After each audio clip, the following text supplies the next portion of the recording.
Welcome back नाज़रीन। Programme जे हिस्से में ज़िक्र कंदासीं वफ़ाक़ी सरकार पारां इलेक्शन कमिश्नर ते जेका चढ़ाई कई हुई, जेके सख़्त जुमलनि जी ॾे वठि थी आहे, उन खां पोइ यकीनी तौर ते इलेक्शन कमीशन पारां जेको फ़ैसिलो कयो वियो आहे, वफ़ाक़ी वज़ीरनि खे नोटिस बि जारी कया विया आहिनि ऐं उन्हनि पारां 2 हफ़्तनि जी मोहलत घुरी वई आहे। मजमूई तौर ते इलेक्शन कमिश्नर जे अलावा अगरि पाण ॻाल्हि कयूं त हुकूमत हिन वक़्तु केतिरनि ई मामलनि में मुंझियल आहे। अगरि पाण इलेक्शन रिफॉर्म्स जी ॻाल्हि कयूं, उन मामले ते बि हुकूमत कुझु लचक असांखे ॾेखारी आहे, पर मुख़ालिफ़ धुर पारां ॾिसिजे त केतिरो इन मामले ते सीरियसली हुकूमत सां वेही इलेक्शन रिफॉर्म्स ते ॻाल्हियूं थी सघनि थियूं। मजमूई सूरत हाल ते ॻाल्हाईंदासीं। मूंखे प्रोग्राम में जॉइन कयो आहे पीटी अॻवान आहिनि मंसूर शेख साहब। शेख साहब, वरी महिरबानी तव्हां वक़्तु ॾिनो। इलेक्शन कमिश्नर ते वफ़ाक़ी वज़ीरनि जी चढ़ाई खां पोइ यकीनी तौर ते सूरत हाल वधीक ख़राबु थींदे नज़र अचे पई ऐं हाणे इलेक्शन रिफॉर्म्स जी जेका ॻाल्हि कई पई वञे, जॉइंट कमेटी बि जोड़ी वई आहे, उन ते तव्हांखे लॻे थो त मुख़ालिफ़ धुर सां तव्हां जूं ॻाल्हियूं कामयाबु थींदियूं या पोइ हीउ जेको प्रोसेस हींअर ॿीहर तव्हां शुरू कयो आहे, जीअं पहिरें भेरे इहो प्रोसेस शुरू कयो वियो ऐं मीटिंग्स थियूं, ॻाल्हि ॿोल जो सिलसिलो शुरू थियो, पर उहो को बि नतीजो उनजो न निकिरी सघियो, छा हिन भेरे बि इहा प्रैक्टिस ॿीहर फेल त न वेंदी? ॾिसो, मां तव्हांखे अर्ज़ु कयां त असां गवर्नमेंट में आहियूं त गवर्नमेंट जी वधीक ज़िम्मेदारी हूंदी आहे त पार्लियामेंट्रियंस खे ऑन बोर्ड वठूं। ठीकु। ऐं इहा ज़िम्मेदारी असां पूरी कई आहे त अपोज़िशन खे बि खणी हलूं। सुभाणे हू आङुर कोन खणनि त हिन जेको आहे जमहूरियत जे ख़िलाफ़ धमकियो ऐं असांखे ऑन बोर्ड न वरितो। एफर्ट करणु असांजो कमु आहे ऐं असांखे सुठे कम लाइ था वञूं। इहा असांजी पहिरियों दफ़ो कोन्हे। तव्हां असांजो रिकॉर्ड कढो पीटीआई जो त इहा 2016 में डिमांड कई आहे, न कि गवर्नमेंट में अचण खां पोइ। जॾहिं असां अपोज़िशन में हुयासीं त इहा डिमांड कईसीं त इन मशीन जे थ्रू वोटिंग थिए ऐं ख़बर कोन्हे त अपोज़िशन खे कहिड़ो ड्रिप आहे, छॾे त हू सम्झनि था त हू पंहिंजी मेजॉरिटी विञाए वेठा आहिनि, अवाम में हुननि खे वोट न मिलंदी त वरी असां इल्ज़ाम हणी ऐं गवर्नमेंट जे ख़िलाफ़ एजिटेशन शुरू कयूं त इहो त असां हिनखे न मञियोसीं मशीन खे। पोइ बि गवर्नमेंट जेको आहे सो ज़िद करे ऐं उन ते वोटिंग कराई ऐं जेका इलेक्शन आहे उहा रिग कई वई आहे। असां चऊं था त फेयर एंड फ्री इलेक्शन ते असां दुनिया जा मिसाल ॾियूं था कि असां पहिरियों मुल्क न आहियूं जंहिंमें असां इलेक्ट्रॉनिक वोटिंग ते करण था वञूं। दुनिया में काफ़ी मुल्कनि में कामयाबु तजुर्बा रहिया आहिनि। जेके हुननि खे एतिराज़ात आहिनि, पहिरीं चवनि पिया त असांखे ऑन बोर्ड नथा वठनि।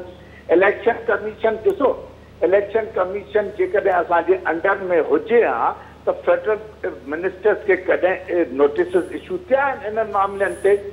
दे मेड अ हिस्ट्री कि पहिरियों दफ़ो जेके फेडरल मिनिस्टर्स खे नोटिस ॾिना अथऊं त तव्हां असांजे ख़िलाफ़ छो ॻाल्हायो आहे। ऐं जॾहिं असां हक़ जी दफ़ा कई आहे, बाबा हिन में का खामी आहे त विद आर्ग्यूमेंट तव्हां अचो। ॾिसो मंसूर साहब, वफ़ाक़ी सरकार जो इहो डोमेन ई नाहे त हिकिड़े आइनी इदारे खे डिक्टेट करे। इलेक्शन कमिश्नर खे तव्हां डिक्टेट नथा करे सघो त तव्हांखे हीअं करणु घुरिजे, तव्हांखे हीअं करणु घुरिजे। हा, पार्लियामेंट जे फॉरम ते तव्हां पंहिंजूं सिफ़ारिशूं ॾेई सघो था, पर हुनखे इहो जेको चढ़ाई वारो जेको सिलसिलो असांखे नज़र अचे पियो, वफ़ाक़ी वज़ीरनि पारां बाहि ॾियण जी ॻाल्हि कई हुई, उन्हनि खे पैसा वठण जी ॻाल्हि कई हुई, उनखे जहनुम में वञण जूं ॻाल्हियूं कयूं पियूं वञनि, त इहा कहिड़े क़िस्म जी ॿोली आहे? तव्हांखे लॻे थो हिकिड़े आइनी इदारे जी हैसियत सां, आइनी इदारे जो सरबराह आहे, उन सां इन क़िस्म जी रविश तव्हांखे लॻे थो इहा जाइज़ आहे? मां तव्हांखे अर्ज़ु कयां त पीटीआई त प्रेसिडेंट सेट कयो आहे त पहिरियों दफ़ो गवर्नमेंट जे मिनिस्टर्स खे नेब केसिस दाख़िल कया। नेब इंडिपेंडेंट इदारो आहे। तव्हां उन खां अॻु में ॾिसो त जुडिशरी ते हुकुम हलायो वेंदो हुओ। जेके टेप रिकॉर्ड थिया हुया जेको जस्टिस कयूम जो, असां न कंहिं बि जी आइनी हैसियत इंडिपेंडेंट आहे न उन्हनि खे असां डिक्टेट था कयूं। इवन जेके गवर्नमेंट जे अंदरि एजेंसीज़ अचनि थियूं उन्हनि खे बि असां आज़ादु कमु करण लाइ छॾियो आहे, न कि डिक्टेट था कयूं। ॻाल्हि आहे त जेके आइनी तौर ते आज़ादु इदारा आहिनि त गवर्नमेंट जो बि ओतिरो हक़ आहे, अपोज़िशन जो बि ओतिरो हक़ आहे। पर आइनी तौर ते तव्हां हुनखे डिक्टेट नथा करे सघो सर। डिक्टेट थियो न। वफ़ाक़ी वज़ीर फवाद चौधरी साहब जेका ॿोली ॻाल्हाई, आज़म सवाती जेका ॿोली ॻाल्हाई, हिते डिक्टेट करण जी ॻाल्हि बि थिए न हिते। ॾिसो, ॻाल्हि मां अर्ज़ु कयां त पॉलिसीज़ हमेशह गवर्नमेंट ॾींदी आहे। ऐं असां उन्हनि इदारनि इलेक्शन उबूरी हुकूमत कराईंदी, पीटीआई न कराईंदी सर। इलेक्शन कराइण उबूरी हुकूमत जो कमु आहे, पीटीआई जो न आहे। पूरी हुकूमत जो आहे ऐं रुगो पीटीआई जो न, पर गवर्नमेंट ऐं अपोजिशन जी मर्ज़ीअ सां सेटअप थींदो। अपोजिशन खे त तव्हां कंहिं मामले ते ऑन बोर्ड वठो ई कोन था न। असां सभु कानून ऐं आइन जूं असां जेको आहे सो ज़रूरतूं पूरियूं कंदासीं।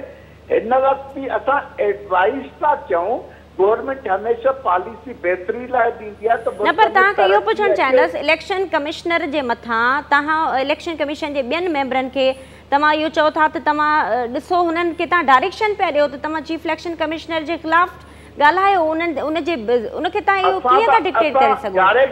हे त तव्हां बग़ावत पिया कयो। नून लीग बि ईअं ई कंदी हुई, तव्हां में नून लीग में कहिड़ो फ़र्क़ु आहे? पंहिंजो कोरम पूरो कर, इहो तव्हां डिक्टेट नथा करे सघो। मां अर्ज़ु कयां, जॾहिं असेंबली जो कोरम पूरो न हूंदो आहे त कोई बि हिकिड़ो मेंबर उथी निशानदगी कंदो आहे त कोरम पूरो न आहे त स्पीकर हुनखे एडजर्न कंदो आहे। ठीकु आहे न? चीफ इलेक्शन कमिश्नर पंहिंजो कोरम पूरो छो नथो करे, पंहिंजा मेंबर छो नथो पूरा करे? ॻाल्हि इहा आहे त जेकॾहिं असां उन्हनि खे के कानून ऐं आइन जे मुताबिक़ मशवरो था ॾियूं त तव्हां हिनखे डिक्टेशन था चओ। ठीक है, पर चवण वारा इहो बि चवनि पिया, चवण वारा इहो बि चवनि पिया त डस्का जे हवाले सां जेके मामला हुया उन कमेटी रिपोर्ट बि ॾेई छॾी आहे ऐं उहो मामलो हाणे बसि मीडिया जे अॻियां अची वेंदो कुझु ॾींहंनि में। ऐं तंहिंखां सवाइ फॉरेन फंडिंग जो जेको मामलो आहे उन ते बि पीटीआई तॾहिं घबराइजी वई आहे ऐं चढ़ाई जो मेन जेको रीज़न आहे उहो इहो ई आहे। जॾहिं बि असांजो इलेक्शन कमीशन सां को मसइलो अचे थो त जेके मुखालिफ़ आहिनि उन्हनि पहिरियों त जेको आहे न चयो त गवर्नमेंट कोन हलंदी, ॾिठूं त 3 साल कढी विया, पूरो टेन्यूअर सर कीअं निकिता 3 साल? उहो बि अवाम शाहिद आहे। 3 साल कीअं निकिता आहिनि? उहो बि अवाम गवाह आहे। छा थियो आहे? मुल्क में करप्शन थी आहे। असांजो मैंडेट इहो त मुल्क में जेको आहे सो झाड़ो ख़तमु थियो। अॼु ताईं कोई प्राइम मिनिस्टर ते इल्ज़ाम आहे त उहो करप्शन में इन्वॉल्व आहे? न, पर इलेक्शन कमीशन जे किरदार ते पाण ॻाल्हायूं त ईवीएम जे मामले ते डेडलॉक आहे अञा ताईं। इलेक्शन कमीशन जहिड़े इदारे सां तव्हां ईअं तकरार कंदा त पोइ मामला अॻिते कीअं वधंदा? न, मां तव्हांखे अर्ज़ु कयां त सिर्फ़ु महांगाई खां सवाइ ॿियो को उन्हनि वटि जवाज़ ई कोन्हे। हाणे इंटरनेशनल हालात, मां इहो नंढड़ो मामलो आहे महांगाई ॾिसो, ओ कोविड जो अचणु ॾिसो, दुनिया जी इकानमी वेठी आहे, रुगो पाकिस्तान जी कोन। ऐं अॻु में ई असां मक़रूज़ हुयासीं। हिस्ट्री त ॾिसो न, जॾहिं मुशर्रफ पियो आहे त 6000 थोरो स्पेसिफिक मंसूर साहब स्पेसिफिक इन इशू ते थोरो अचो त इलेक्शन कमीशन जो जेको इदारो आहे यकीनी तौर ते आइनी इदारो आहे। इलेक्शन रिफॉर्म्स जी ॻाल्हि तव्हां कयो था, पर तव्हां हुनजे इदारे जे सरबराह सां अटकिया पिया आहियो। उन ते इन क़िस्म जी उन तव्हांजी ॿोली आहे त इहे मामला कीअं अॻिते वधंदा? और नैब चेयरमैन जे हवाले सां अलॻि तहफ़ुज़ात आहिनि अपोज़िशन जा, हिते तव्हां ही अलॻि महाज़ खोलियो आहे। मां अर्ज़ु कयां त असां काई डिक्टेशन नथा ॾियूं। जो कमु आहे, पार्लियामेंट जो कमु आहे। असां लेजिस्लेटिव असेंबली में असां वेठा आहियूं ऐं उहे लेजिस्लेशन कंदा। इम्प्लीमेंटेशन जेको आज़ादु इदारा आहिनि जेके बि उन्हनि जो कमु आहे। जेका बि पॉलिसी हूंदी, जेको एक्ट हूंदो, जेको आइन हूंदो, जेको कानून हूंदो, केरु ठाहींदो आहे? छा इलेक्शन कमीशन कॉन्स्टिट्यूशन ठाहींदी? छा जुडिशरी कॉन्स्टिट्यूशन ठाहींदी? छा नेब कॉन्स्टिट्यूशन ठाहींदी? कॉन्स्टिट्यूशन में अमेंडमेंट करण काई भी कानून मुखालिफ धुर खां सवाइ उहा तव्हां कीअं था कमु करे सघो? पार्लियामेंट जो डोमेन आहे ऐं असां जॾहिं उहो करण था वञूं, ॾिसो घणा एक्ट प्रेसिडेंट साहब आंदा, ठीकु आहे न, उहे मंज़ूर न थिया त असां ज़बरदस्ती माणीसीं, कॾहिं बि न।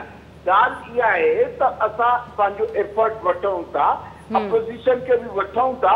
ॾिसो 18th अमेंडमेंट में कुझु असां छिकियुनि ते राज़ी न आहियूं, पर असां ख़तमु त कोन कयूं। तॾहिं त उनजो कॉन्स्टिट्यूशन तॾहिं अमेंडमेंट करे सघिजे थी जॾहिं 2/3 मेजॉरिटी हुजे।